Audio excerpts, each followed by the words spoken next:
नमस्कार, दर्श न्यूज देख रहे हैं आप। मैं प्रीति दयाल आपके साथ।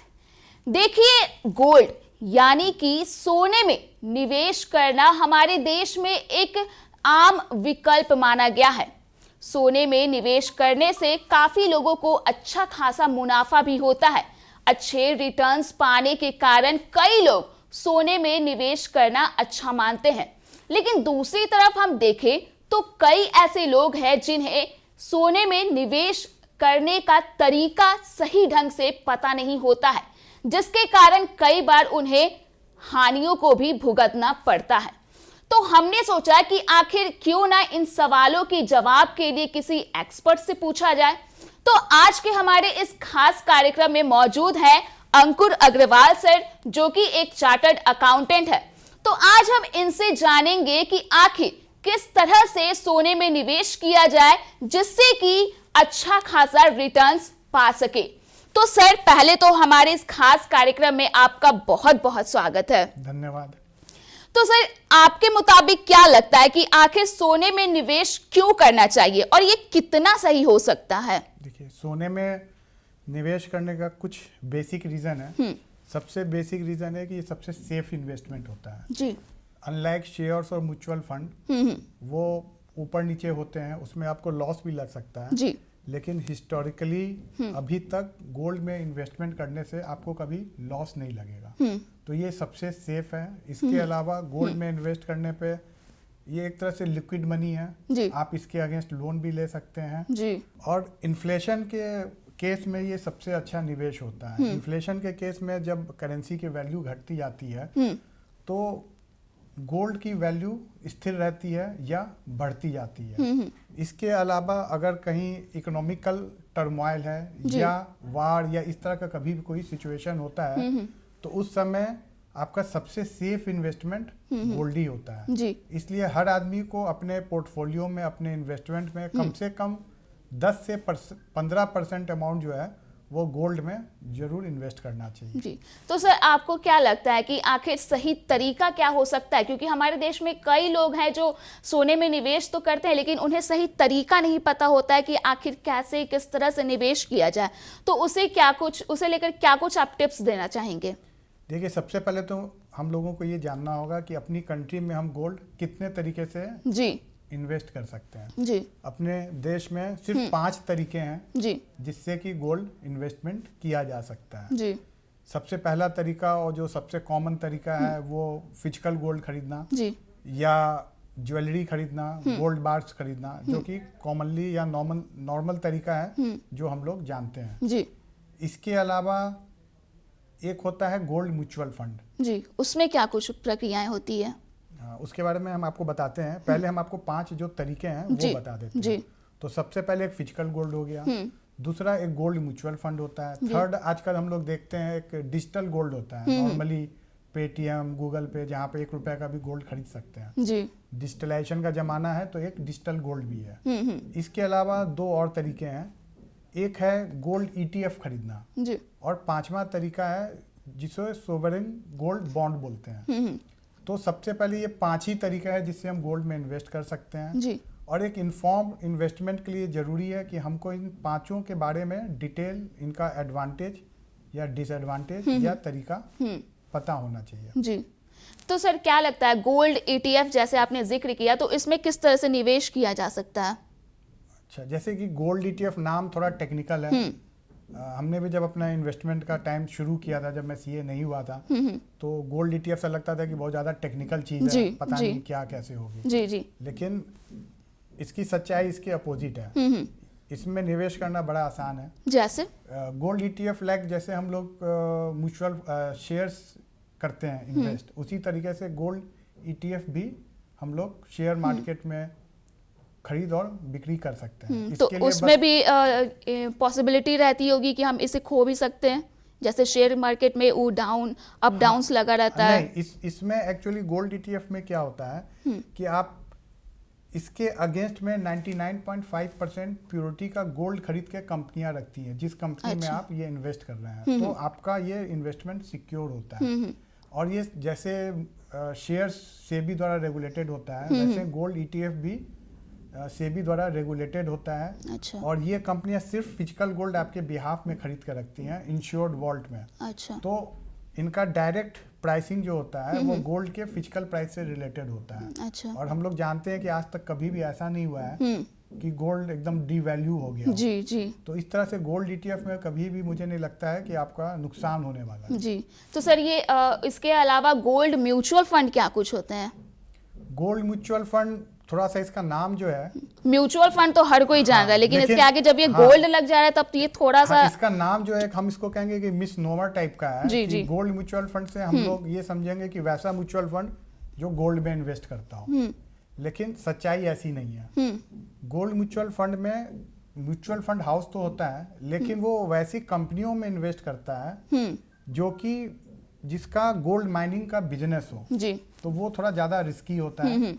इसके अलावा वो लोग फिजिकल गोल्ड में भी करते हैं, डिजिटल गोल्ड में भी करते जिसको हैं, भौतिक सोना भी कहा जाता हाँ, है। लेकिन वो उन कंपनियों में भी करते हैं जिनका बिजनेस गोल्ड माइनिंग है। तो लाइक एनी अदर शेयर और इन्वेस्टमेंट, गोल्ड माइनिंग का बिजनेस भी ऊपर नीचे जाता है। जी। तो गोल्ड म्यूचुअल फंड में आपके रिटर्न के जो चांसेस होते हैं उसमें फ्लक्चुएशंस ज़्यादा होते हैं। अच्छा। उसमें आप लॉस भी इनकर कर सकते हैं थ्योरेटिकली। अच्छा। और फिर ये डिजिटल सोना? डिजिटल सोना आजकल बड़ा इजी हो गया है। आप देखते होंगे आजकल का जो पेटीएम, ग्रो, इवन गूगल पे से 1 रुपया का सोना खरीदें, 10 रुपया का सोना खरीदें। लेकिन आपको पता है डिजिटल गोल्ड इंडिया में सिर्फ 3 ही कंपनी जो है अच्छा। वो अलाउड है सेल करने के लिए। जी। ये जितने जो प्लेटफॉर्म्स हम लोग देखते हैं ये एक तरह से समझिए कि उनके ब्रोकर हैं या प्लेटफॉर्म है, दे गेट ए कमीशन। तो लेकिन डिजिटल गोल्ड जो होता है उसको कोई भी रेगुलेट करने के लिए सेबी जैसी संस्था नहीं है। तो इसमें थोड़ा रेगुलेशन रिस्क मुझे लगता है। जी। और डिजिटल गोल्ड खरीदते समय आपको जीएसटी देना पड़ता है, इंश्योरेंस चार्जेस देना पड़ता है। तो मेरे हिसाब से ये थोड़ा कॉस्टली पड़ता है और इन्वेस्टमेंट के हिसाब से शायद ये उतना अच्छा विकल्प ना हो। जी। इसमें सिर्फ एक फायदा है कि आप इसमें 1 रुपया का भी खरीद सकते हैं। तो इसका सकते मतलब हैं। है कि अगर आपके पास कम पैसे नहीं है तो भी आप गोल्ड में इन्वेस्ट कर सकते हैं। तो सर कहीं यहाँ पे किसी भी तरह का धोखाधड़ी की चांसेस नहीं होते हैं?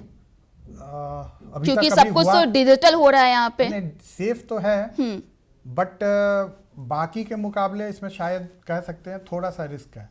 लेकिन आज तक अभी तक ऐसा हुआ नहीं है कि डिजिटल गोल्ड में अभी तक कोई फ्रॉड निकला हो। जी। और ये सॉवरेन गोल्ड ये क्या होता है? सॉवरेन गोल्ड बॉन्ड एक बहुत अच्छा निवेश का तरीका है।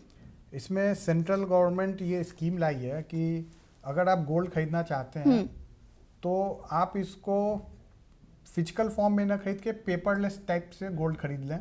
अच्छा। आपके जैसे दर्शक इस चीज को कैसे समझ सकते हैं? लाइक आप इसको बॉन्ड के रूप में गवर्नमेंट देती है और इसमें आप जो भी पैसा लगाते हैं उसके अगेंस्ट में 99.9% प्योर गोल्ड में गवर्नमेंट उसको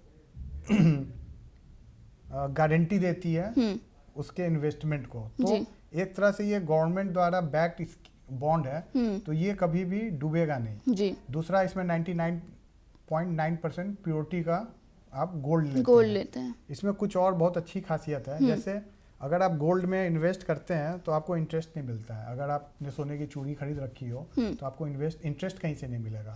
इवन बाकी जो तरीके हैं उसमें आपको कोई कंफर्म इंटरेस्ट नहीं मिल रहा है। जी। लेकिन इस गोल्ड बॉन्ड में सबसे अच्छी बात क्या है कि आपको 2.5% एनुअल रेट से इंटरेस्ट भी मिलता है। अच्छा। तो आपने गोल्ड में निवेश किया है, उसका जो रेट बढ़ेगा डायरेक्टली इसका भी रेट बढ़ेगा और संग में आपको इंटरेस्ट मिलेगा। जी। एक और बहुत अच्छी चीज इसमें यह है कि जब ये मैच्योर होगा और आपको इसका पैसा मैच्योरिटी में मिलेगा, जिसका नॉर्मल टाइम 8 साल है, तो कोई टैक्स नहीं लगेगा। अच्छा। अदर आप कोई भी तरीके से अगर गोल्ड में निवेश करते हैं और आप कुछ सालों के बाद बेचते हैं तो जो आपको प्रॉफिट होता है उसमें आपको कैपिटल गेन टैक्स देना पड़ता है। जी। जो कि आपको सोवरेन गोल्ड बॉन्ड में नहीं देना पड़ता है। इसमें सिर्फ एक ड्रॉबैक है कि इसमें 8 साल की मैच्योरिटी पीरियड होती है और 5 साल से पहले आप इसको प्री मैच्योर रिडेम्पशन नहीं कर सकते। मतलब वो 5 साल के लिए वो फिक्स हो गया। एक तरह से फिक्स है, लेकिन इसका एक ऑप्शन भी है। ये एक्सचेंज बाय द वे किसी वजह से जरूरत पड़ गया तो आप एक्सचेंज में ये ट्रेडिंग भी होती है। अच्छा। तो आप इसको एक्सचेंज में सेल भी कर सकते हैं। ऑल्दो एक्सचेंज में इसके ट्रेडिंग का वॉल्यूम बहुत हाई नहीं होता है, but you can sell it through stock exchange. In that sense इसमें लिक्विडिटी भी है। जी जी। तो दर्शकों, ये थे 5 तरीके जिसके जरिए आप निवेश कर सकते हैं सोने में। तो सर, क्या लगता है कि हमें निवेश करने से पहले आखिर किन सारी बातों का ध्यान देना चाहिए? इसमें सबसे पहले तो हमको अपना ड्यूरेशन ध्यान में देना चाहिए कि हम कितने ड्यूरेशन के लिए निवेश कर रहे हैं, हमको कब इस पैसे की जरूरत पड़ेगी। दूसरा, हमको ये देखना पड़ेगा कि ये सेफ कितना है, किस तरह के इन्वेस्टमेंट में हमको मैक्सिमम रिटर्न मिलेगा। लाइक अगर आप फिजिकल गोल्ड या ज्वेलरी लेते हैं तो उसमें मेकिंग चार्ज काफी होता है। अच्छा। और आपको पता है कि अगर आप उसको सेल करने जाते हैं तो नॉर्मल ज्वेलर्स उसमें से चार्जेस वगैरह काट लेते हैं। तो मेरे हिसाब से अगर आप इन्वेस्टमेंट पॉइंट से गोल्ड में कर रहे हैं तो jewellery is not a very good option. अच्छा। तो सबसे पहले हम लोगों को ये ध्यान देना चाहिए कि मेरे लिए ऑप्शन कौन सबसे अच्छा है, और उस हिसाब से हमें अपना उस 5 में से एक प्रोडक्ट चुनना चाहिए। अच्छा। ड्यूरेशन सोचना चाहिए, टैक्स एफिशिएंसी इन्वेस्टमेंट का सोचना चाहिए, और फिर उसमें इन्वेस्ट करना चाहिए। सर, लेकिन आपके अकॉर्डिंग आखिर क्या कुछ तरीका या फिर कब निवेश करना चाहिए जिससे एकदम से अच्छा खासा रिटर्न मिल सके?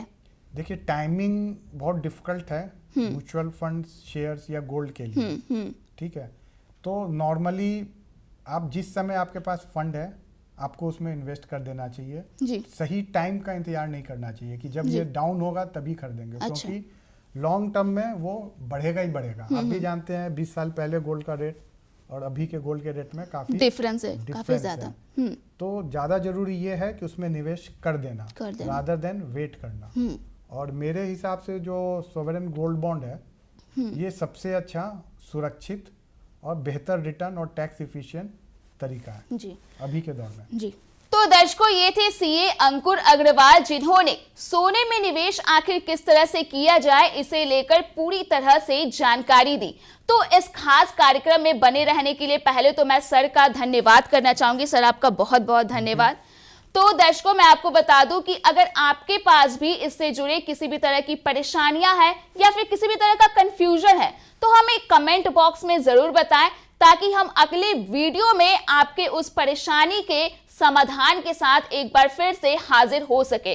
तब तक के लिए आप हमें दीजिए इजाजत। तब तक के लिए आप देखते रहिए दर्श न्यूज।